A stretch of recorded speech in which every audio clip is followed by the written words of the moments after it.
Happy Constitution Day, everyone. Good afternoon, ladies and gentlemen. This is another declaration of truth from your host, Terry A. Hurlbut.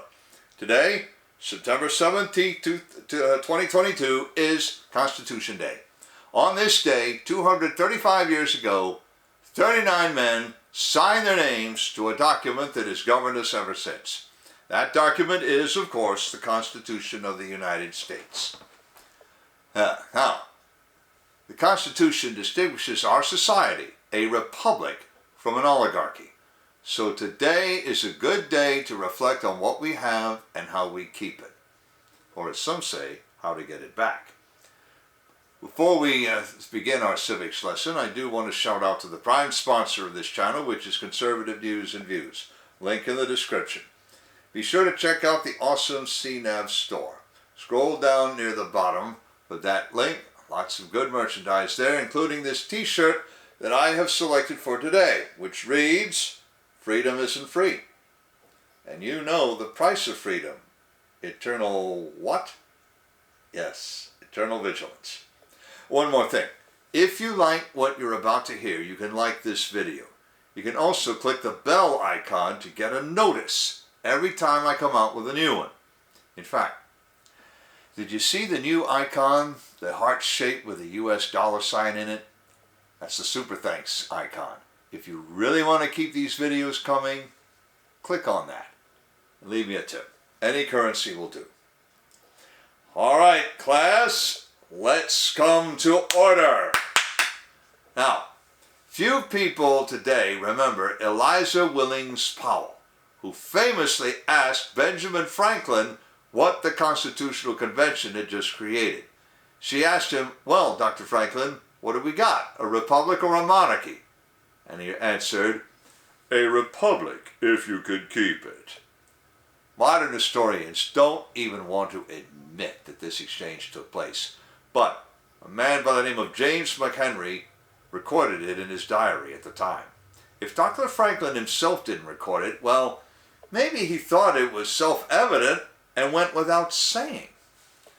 A republic is a society with a basic, unchanging body of law to govern it. Without that public thing, the law, justice and public policy become issues of men. You've heard me say before, 5 possible societies exist: monarchy, oligarchy, democracy, anarchy, and the republic. Let me define these in order. Anarchy is 2 wolves and a lamb fighting over what's for dinner. The lamb loses, of course, and then the 2 wolves decide who is the big dog, the alpha dog. Democracy is 2 wolves and a lamb voting on what's for dinner. Monarchy is one big bad wolf telling everybody what's for dinner, that is, as long as he can get away with it. Oligarchy is a small group of the biggest, baddest wolves deciding for every other wolf what's for dinner. Whereas the republic has a law that says that nobody is for dinner, and even the wolves have to get their dinner someplace else.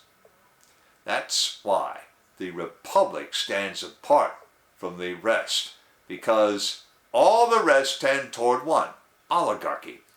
Any society is too big for one person alone to rule it. Even a monarch, hereditary or not, must answer to the most powerful stakeholders in his kingdom, protectorate, whatever you want to call it. Likewise, democracy and anarchy both tend toward oligarchy. The first by vote, the second by force.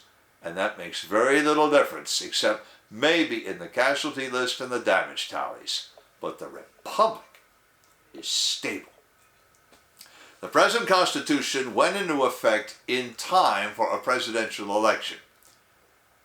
It was the first such Constitution, and it still stands. But will it remain standing?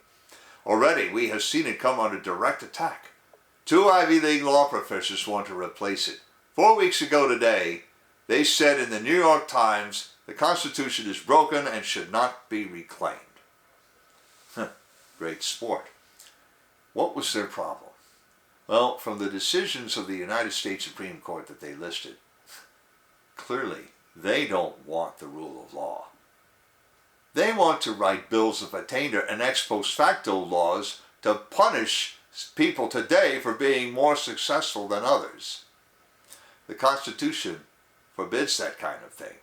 Now remember, a bill of attainder is a law singling out one person or a group of persons as outlaws. An ex post facto law punishes conduct that was perfectly legal when it took place. This year, the Supreme Court put in place many protections that too many people want to revoke. These definitely include freedom of speech, free exercise of religion, and the right to keep and bear arms. This fall, the court has promised to consider reinforcing the equal protection of the law and the prerogatives of state legislatures to draw districts and to make election law. Contrary to popular belief, the court did not explicitly protect the right to life itself, but it definitely enabled individual states to protect it fully if they so choose, as West Virginia has just done. So much for what our Constitution means. Now, I'm going to tell you how to make it stronger. But before I do, I want to shout out to a sponsor who can really help you through the economic storms to come. That sponsor is oursilverlines.com. Do you feel like you're working harder for your money just to get by? You're not alone. The fluctuating economy, employment issues, unexpected changes in life have left many families struggling over the past few years. Collecting gold and silver can help shield you against many of these challenges. But if you're like me many years ago, you don't know where or how to start. Our Silver Lines can help by connecting you with thousands of members who are learning the secrets to creating and protecting true wealth by collecting precious metals. Maybe you just want to collect rare and unique coins. Or you want some business opportunities to take advantage of. This company provides them. Either way, they can help you learn to live an exceptional life. Visit oursilverlines.com to learn how you can build a legacy for your future. Now, back to class. The best thing anyone has done lately to strengthen the Constitution is to reconstitute the national judiciary. That demonstrably applies to the Supreme Court and also applies, though less completely so far, to lower courts. Now, now that we have good judges and justices are in place, people of good heart should start arguing forthrightly for returning to the constitutional way of doing things. Timothy K. Moore, Speaker of the North Carolina House of Representatives, is showing the country how it is done. He has brought an action to reassert the absolute power of state legislatures to set the times, places, and manner of holding elections for senators and representatives. That's Article 1, Section 4 of the Constitution. This also includes the power to draw maps for legislative districts, and that is the context of his action. The case is Moore v. Harper, docket number 21-1271. Try the Supreme Court site and the docket search tool. As I said before, the Supreme Court has not guaranteed any right to life. To get that right to life, somebody is going to have to argue on behalf of preborn children. They need not name any particular defendant. I believe they can sue ex parte, which means without reference to any other party. Then somebody else wants to plead against the unborn, let them, and let's see how that works out. But some things will require amending the Constitution, especially to remove language that compromises the nature of the Republic. And now I'm going to offer some suggestions. First, I recommend that we strike Article 1, Section 8, Clause 7, which reads, "The Congress shall have the power to establish post offices and post roads." Congress should not be in the message or package delivery business. We can get along without that power, and we better act fast before this Congress slaps a 45 or 50 cent tax on every email piece to make it cost the same as first-class mail. Next, let's strike Amendment 16. You know the one.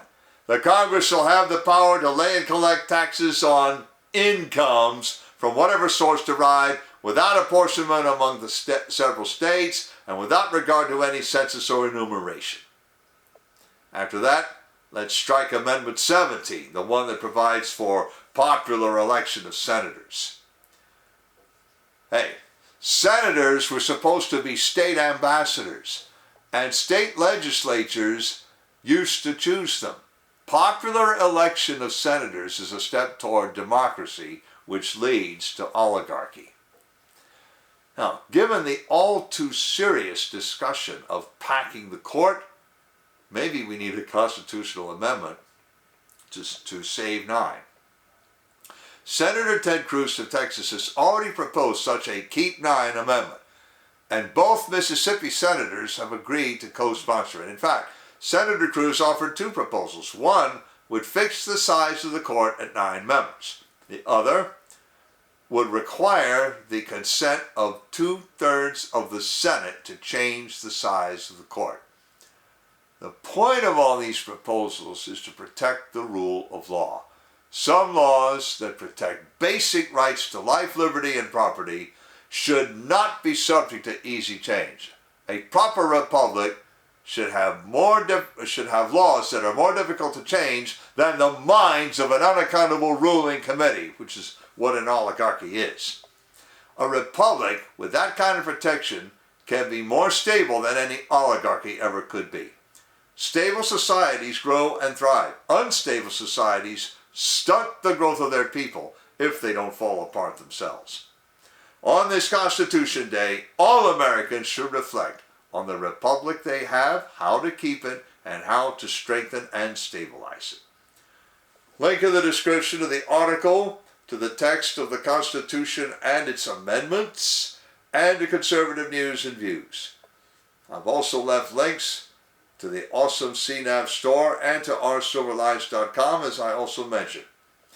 You know already about how to like a video, turn on notifications, and leave a tip. On the end screen, I'm going to leave a subscribe link and links to earlier videos that I've done about the Constitution and the Supreme Court. This is Terry A. Hurlbut delivering another declaration of truth and reminding you to let the truth set you free.